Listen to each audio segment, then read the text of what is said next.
Mesdames et messieurs, bonjour. Soyez les bienvenus sur votre chaîne Crystal News TV. Abonnez-vous massivement, likez, partagez. À vous les claviers, n'oubliez pas d'activer la cloche de notification afin de ne rien rater de toutes nos publications. Aujourd'hui, je souhaiterais partager avec vous l'histoire de Monsieur Go Michel, qui est un acteur, un comédien ivoirien qui fait la fierté de l'Afrique. C'est un grand ambassadeur du théâtre africain dont nous sommes très fiers. J'ai choisi de partager avec vous son histoire parce qu'il y a des personnes, notamment en Afrique, qui sont désespérés parce qu'ils sont en situation de handicap, qui sont désespérés parce qu'ils sont nés dans une famille pauvre, ils sont désespérés parce qu'ils n'ont peut-être pas fait de longues études, ils sont désespérés par leur physique, qui sont désespérés par X ou Y. Et vous dire que ce n'est pas la fin du monde. Dans la vie, il faut persévérer, il faut avoir du courage, il faut se donner les moyens, il faut croire à son rêve, il faut croire en soi, parce que durant votre parcours, vous rencontrerez certainement des gens qui vont vous décourager, des gens qui vont vous mettre des bâtons dans les roues, mais il faut persévérer, il faut aller de l'avant, parce qu'au bout du chemin, il y a toujours une porte de sortie. Et notre pilier, quand il n'y a plus d'espoir, c'est Dieu. Il faut savoir que Dieu est là pour tout le monde. Le soleil, quand il se lève, il éclaire tout le monde. Donc Dieu aussi, il est là pour tout le monde. Et quand il y a de la vie, il y a toujours de l'espoir. Donc voilà, cette histoire de Monsieur Go Michel m'a vraiment beaucoup touchée. Je ne la connaissais pas et j'ai voulu partager avec vous. Pour celles qui la connaissent, mais écoutez, je vous invite humblement à la réécouter, à la redécouvrir de nouveau et peut-être à faire remonter en vous des nouvelles sensations, des nouvelles émotions. Et pour les personnes qui ne la connaissent pas, venez découvrir avec moi l'histoire de notre acteur, Monsieur Go Michel. Mesdames et messieurs, fidèles téléspectateurs, chers abonnés, je vous invite à écouter la vidéo attentivement jusqu'à la fin afin de découvrir la cause de la malformation de notre acteur, Monsieur Go Michel. Je vous remercie. On a appris que tu as été vendeur d'eau, boutiquier, cuisinier, réparateur de télé et autres. Tu confirmes? Je confirme. J'étais paralysé, complètement paralysé. Wow. Et moi-même, quand j'étais là, maintenant, je me disais, ah, là, c'est fini pour moi. Et même mes parents, ils avaient complètement perdu l'espoir et tout. Et au village, les gens qui venaient me saluer, ils venaient pour voir l'évolution de la maladie. À quel moment il va rendre l'âme, à quel moment il va rendre l'âme. Wow. Écoute, quand tu es malade, là où on te dit que tu peux trouver la guérison, c'est là que tu t'orientes. D'un premier abord, dès que vous voyez un humoriste, un comédien, vous pensez que là, il vient pour faire rire. Là, je ne suis pas venu pour faire rire. Donc, restez tranquille.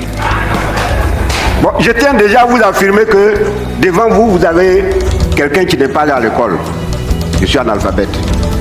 Donc, je vais vous parler en français, français d'Abobo là. C'est ce que je vais vous parler, c'est que vous allez comprendre. Vrai ou faux? Je suis Michel Go, je suis né à Diateignois, un petit village situé à quelques encablures de la ville de Gagnois. C'est là que je suis né, de père et de mère, cultivateurs, mais pauvres. Pauvre, quand je dis pauvre, c'est pauvre. Le pauvre, c'est celui-là même qui n'arrive même pas à manger une seule fois dans la journée. Pour avoir à manger une banane même, c'est des difficultés. C'est là que je suis né. À 7 ans, je suis allé à l'école. À notre temps, il fallait avoir 7 ans, plus, mais peut-être même plus, avant de faire CP1. J'ai commencé au CP1, CP2, CE1. Arrivé au C2, j'ai senti en moi une chaleur pas possible dans mon corps. C'est comme si on avait allumé du feu, comme s'il y avait un foyer dans mon corps. Mes os, je sentais que mes os se tordaient. Et j'étais le seul à savoir cette atrocité que je vivais. Et cette maladie s'est emparée à moi et a commencé à me donner une autre forme. Une forme que je ne voulais pas du tout. Mais je continuais quand même d'aller à l'école. C2, la maladie s'accentuait. Arrivé à un tel moment, je ne pouvais plus marcher. Je suis resté à la maison, aller maintenant vers les soins Parce qu'il faut guérir. Si tu n'es pas en bonne santé, tu ne peux pas aller à l'école. Aller vers les médecins, les guérisseurs, mais rien. Mais j'ai tenu quand même à terminer l'année scolaire, C2. Pendant les vacances, j'ai continué à chercher la guérison. Après les vacances, il faut reprendre les cours. Je reprends. Mais cette fois-ci, la maladie est descendue jusque dans les pieds. Et je n'arrivais plus à me déplacer. J'avais comme pour démarche une canne, avec la deuxième canne, ma main droite. Donc la canne, je m'appuyais sur la canne, mais pour lever le deuxième pied, je me faisais aider par le bras droit. Et c'était difficile. Et mon école était située à 1 km de mon lieu d'habitation. De mon lieu d'habitation jusqu'à l'école, je pouvais tomber au moins 10 fois avant de me lever. J'arrive à l'école en retard, mais le maître me battait copieusement. Pourquoi tes amis arrivent à l'heure et toi tu arrives en retard? Je dis, monsieur, regardez ce que j'endure actuellement. Il dit, non, si je te laisse, ça va donner l'occasion aux autres élèves d'arriver en retard. Je ne te laisserai pas. Il me bat, il me punit. Je ne rentre pas à la maison. Pendant que mes amis rentrent pour manger, moi je reste là, j'attends. Pire, quand je sors dans la cour de l'école, je suis la risée de tous les élèves. Tout le monde se moque de moi. Mais regardez ça là, mais c'est un génie, mais ça c'est un sorcier, mais celui-là il a bouffé quelqu'un. Mais tous les mots à telle enseigne que moi, finalement je me cachais. Pendant la récréation, je partais derrière la classe et je restais seul. Je restais seul. Arrivé au CM2, c'était une paralysie totale. Alors, mais je vous dis, paralysie totale. C'est-à-dire quand je suis couché, il faut même quelqu'un pour pouvoir me faire relever, pour me faire asseoir. J'arrivais pas à m'asseoir tout seul. Alors pour moi, l'école terminée. J'étais couché là et puis un oncle qui a débarqué du Burkina Faso et qui m'a vu là couché.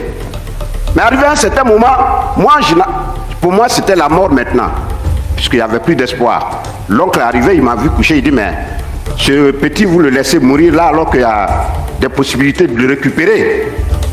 Donc les parents ont dit, bon, là, dans son état là, en tout cas, prends-le, va avec lui où tu veux et soigne-le. Si il a pu guérir, c'est tant mieux. S'il n'a pas pu guérir aussi, c'est Dieu qui l'aura voulu. Et il me prend, direction Burkina Faso. Mais je me suis dit quoi? Dieu existe. Il n'existe pas pour une seule personne, pour tout le monde, autant que nous sommes sur cette terre. Là où je vais, mon seul objectif, c'est de guérir et revenir. Si je guéris et que je reviens, je me battrai contre vents et marées pour réussir dans la vie. Dieu merci. On continue sur le Burkina Faso. 3 ans de traitement dans un village. Heureusement, j'ai pu retrouver l'usage de mes membres. Je reviens alors sur Gagnoa. J'arrive au village, tout le monde est surpris de me voir sur pied. Pas de béquille, pas de canne, rien.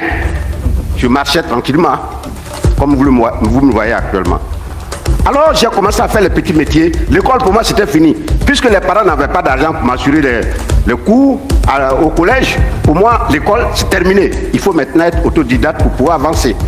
J'ai eu quand même le B.A.-ba de l'école, je sais lire, je sais écrire. Ok, je commence avec les petits métiers. Mais parallèlement à ça, j'avais une passion à moi, c'était le théâtre. Donc j'ai intégré la troupe théâtrale, le Fromager Théâtre de Gagnoa.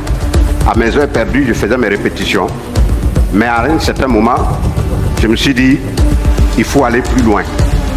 Donc je suis allé dire à mon père au village, je vais à Abidjan. Il me dit non, Abidjan, là-bas, il y a des gens qui sont bien bâtis, bien valides.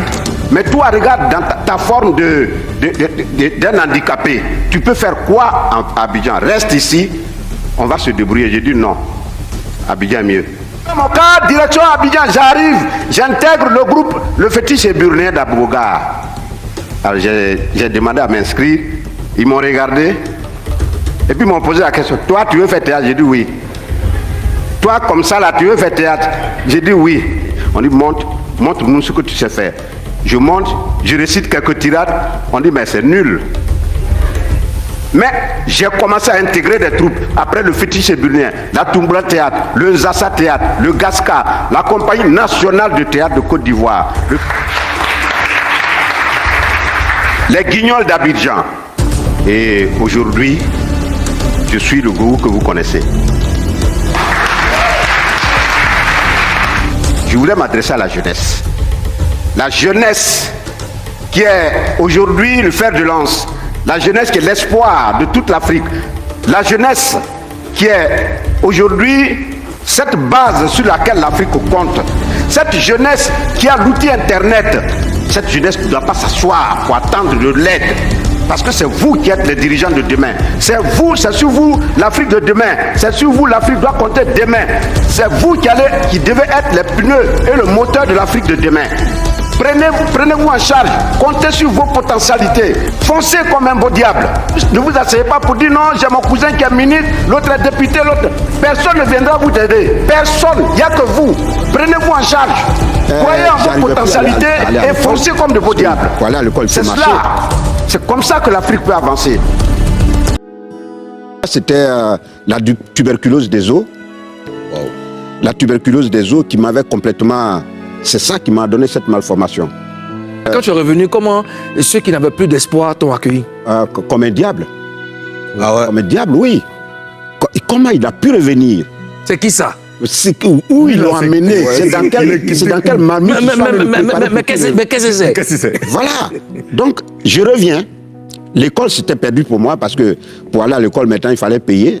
Mais les parents n'avaient pas les moyens d'assurer l'école, donc il fallait se jeter dans la vie active. Donc, en toute chose, il faut savoir que Dieu existe. Voilà, quand tu as perdu l'espoir, le seul pilier sur lequel tu peux t'accrocher, c'est Dieu. Tu te dis, Dieu, il est là, c'est lui qui donne la vie, c'est lui qui la reprend. Donc je m'accroche à lui, tout ce qu'il fait, c'est bon. Mesdames et messieurs, fidèles téléspectateurs, mes chers abonnés, merci beaucoup pour la patience, pour la fidélité. Merci pour l'honneur que vous me faites en continuant toujours de me suivre. Et pour les personnes qui me découvrent, soyez les bienvenus sur votre chaîne Crystal News TV. Et si, comme moi, vous avez pris plaisir à visualiser ce petit extrait, pour m'encourager, abonnez-vous. Abonnez-vous massivement, likez, partagez. À vous les claviers, n'oubliez pas d'activer la cloche de notification afin de ne rien rater de toutes nos publications. Quant à moi, je vous retrouve dans un prochain numéro. Merci.